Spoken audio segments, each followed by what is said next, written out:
It's all about the connection to source and each other, because only love matters. Only love matters, nothing else. And so when you go out from here, I want you to think of this, that you are here to anoint someone else with loving kindness. So when you're worried about homeless, when you're worried about poverty, when you're worried about racism or sexism, yours is to anoint them in loving kindness.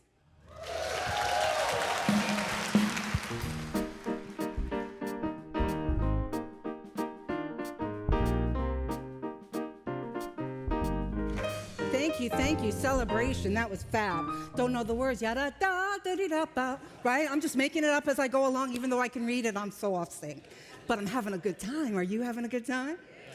Awesome. So today we are finishing up our talk series in October, which was the theme of appreciation and devotion. And I heard you had a really good time last week with Reverend Cindy in the house doing her talk. I heard it was real good, and I love when it's practical, right? Like, here's something that we can do, and so just appreciate you and appreciate having the moment off as well, so thank you. Yeah, so what are we going to talk about today?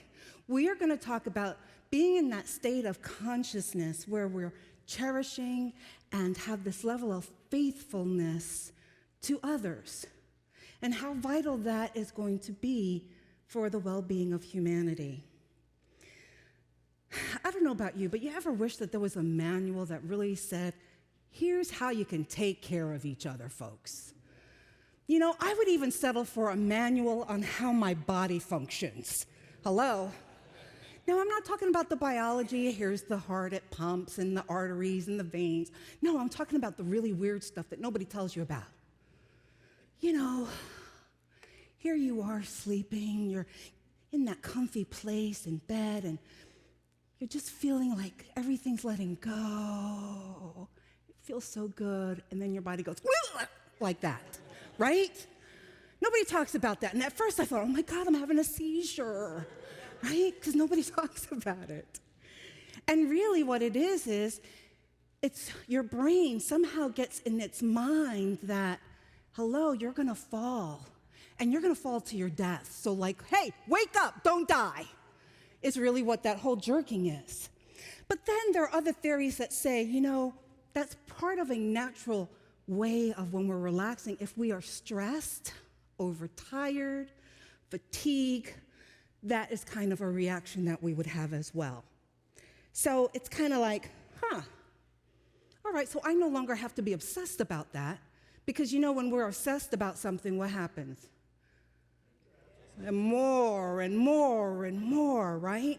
So it's like, oh, clue, okay, this is normal humanity. I don't have to worry about this anymore. Nice, okay. What about you're having this meaningful conversation and all of a sudden the bottom of your eyelid just starts twitching out of control. And you feel like, wait, my whole face is being distorted right now, right? But it's really just that eye twitch, but you feel it's like every muscle in your face is going off. And you're like, oh my God, I'm now gonna have a stroke, right? Once again, that's not true. It's simple, your eyes are overtired, right? So it's either like light sensitivity, allergies, not watching that computer, the videos, right? So how do you take care of yourself?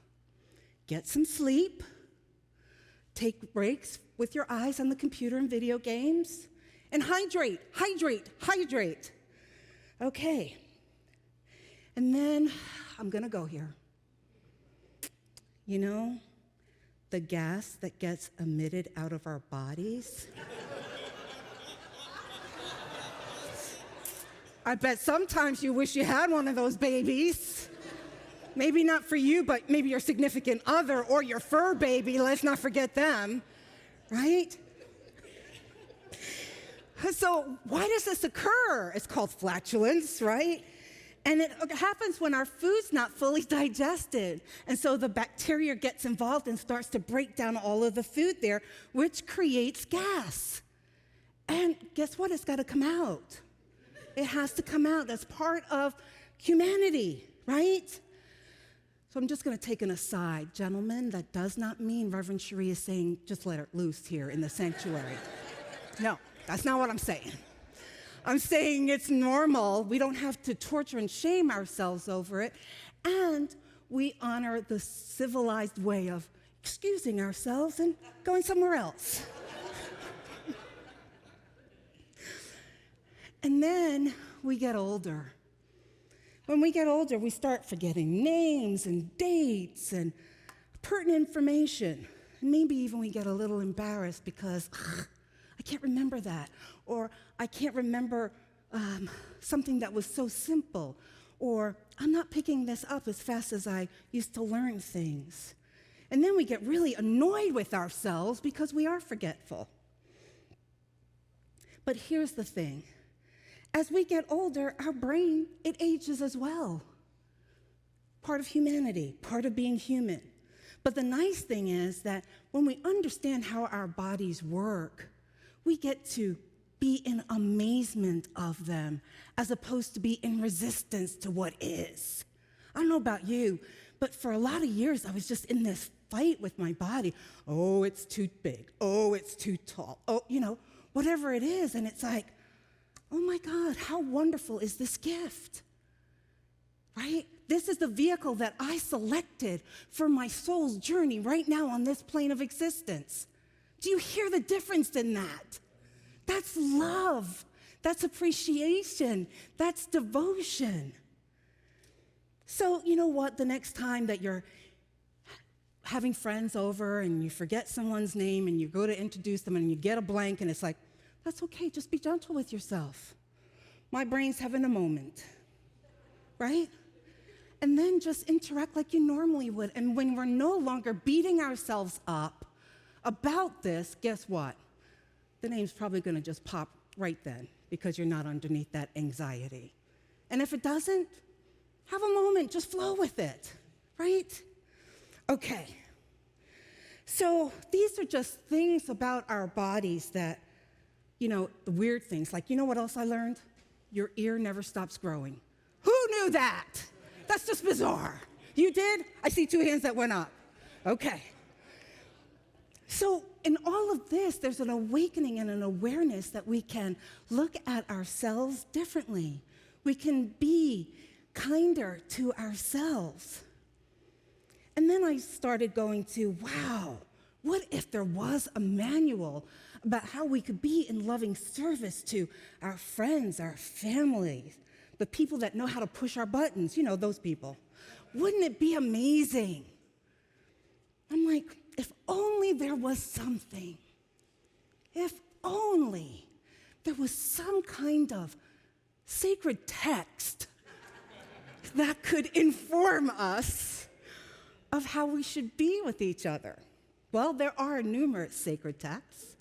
So I'm going to give 3 today and do a little metaphysics with it and come out the other side.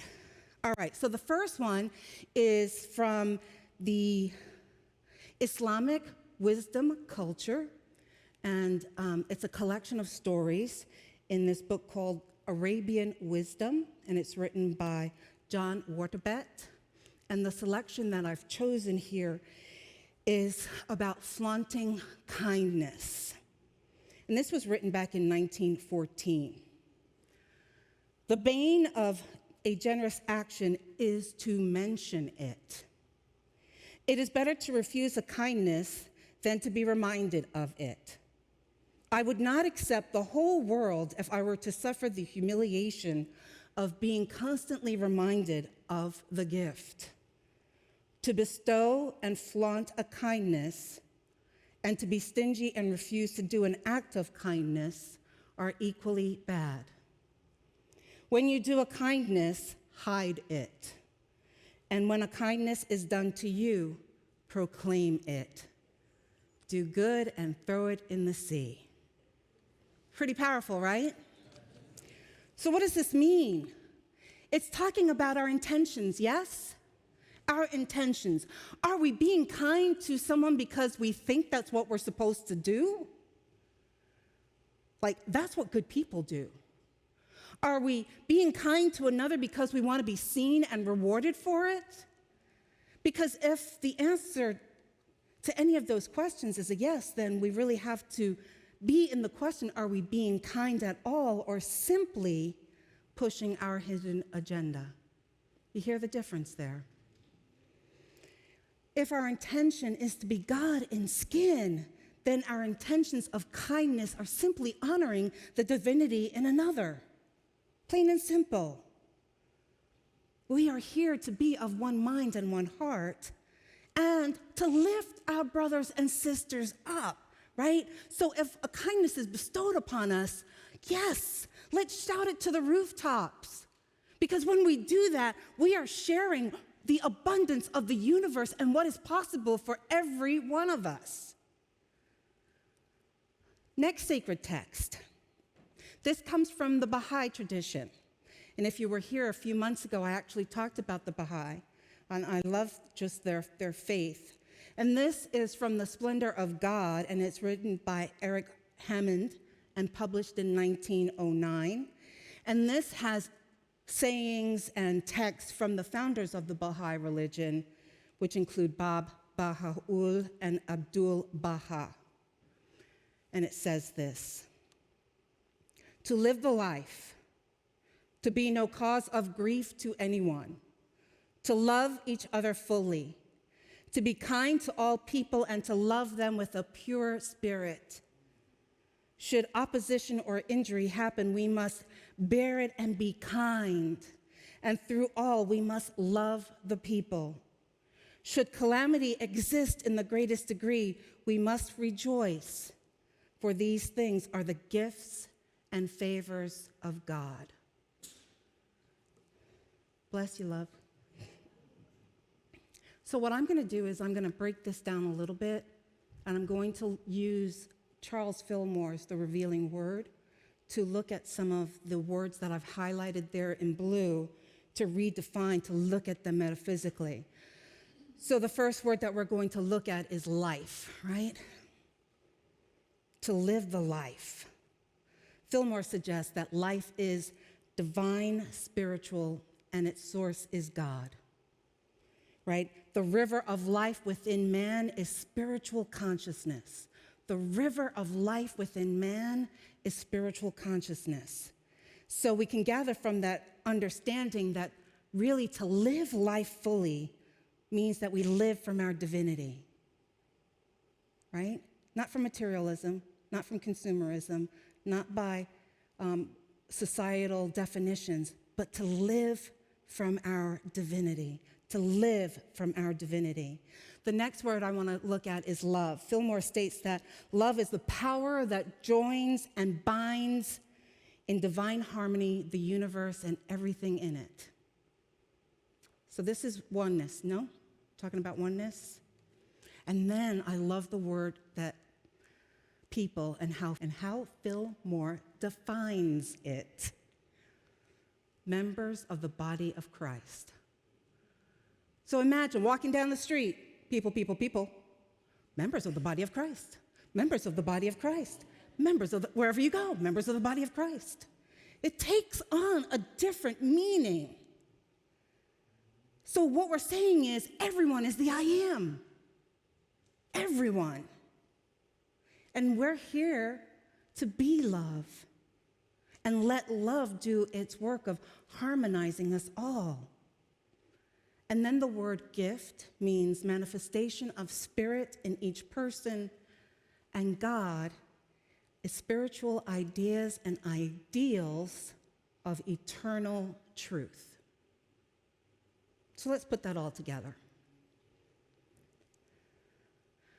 To live from our divinity is to be no cause of grief to anyone, to be in oneness with each other fully, to be kind to all members of the body of Christ, and to be in harmony with a pure spirit. Should opposition or injury happen, we must bear it and be kind, and through all, we must affirm oneness. Should calamity exist in the greatest degree, we must rejoice, for these things are divinity. Hear that. These things are divinity and favors of eternal truth.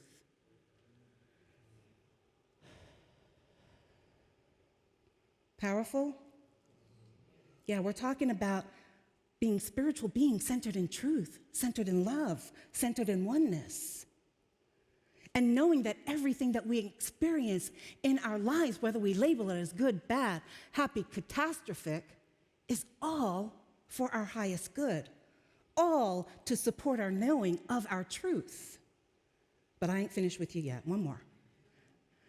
This is from the mystical side of Christianity, and this is the adornment of the spiritual marriage, and this is by Jan van Ruysbroek, who it's published in 1916, but he was a 14th century Flemish mystic who was actually beatified, meaning that the Catholic Church made him a saint in 1908.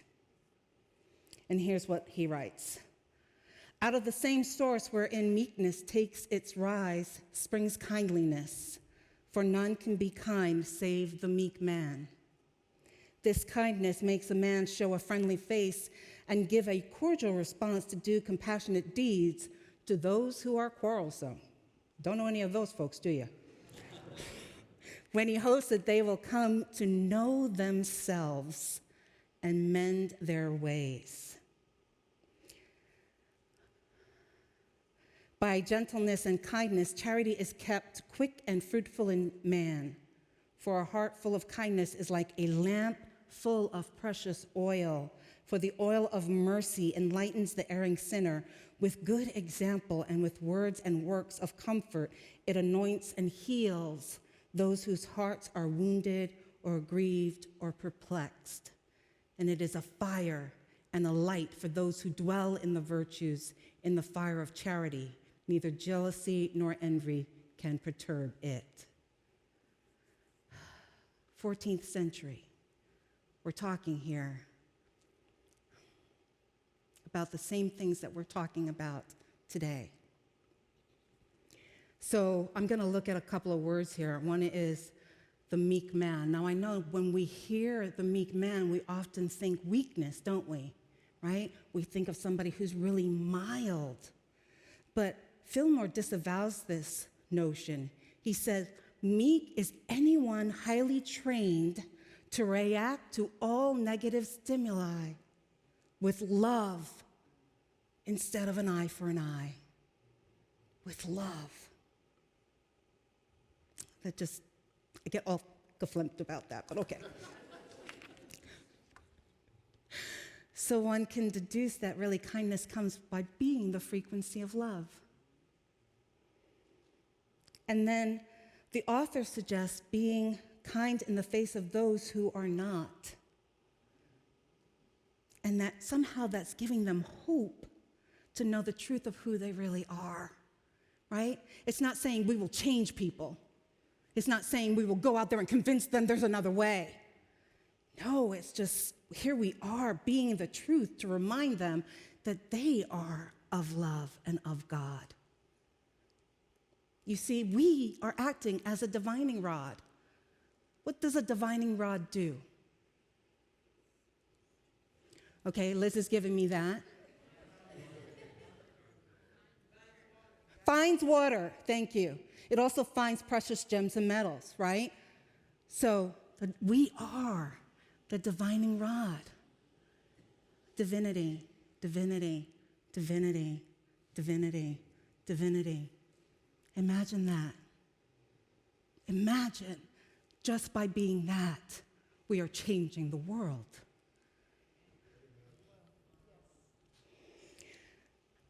And then I love that Ruysbroek also sees kindness as a precious oil, right? Enlightening and healing another. And Fillmore says oil is love which is poured over anything, making it holy or a perfect whole. So once again, what we're talking about, my friends, is that it's through kindness and love that we transform the world. So, are there manuals? There's tons of manuals. Tons of different sacred texts from all different religions. Pick one. Doesn't matter, we don't care what pathway you use, right? It's all about the connection to source and each other. because only love matters. Only love matters, nothing else. And so when you go out from here, I want you to think of this, that you are here to anoint someone else with loving kindness. So when you're worried about homeless, when you're worried about poverty, when you're worried about racism or sexism, yours is to anoint them in loving kindness. We're going to create something amazing here. Thank you.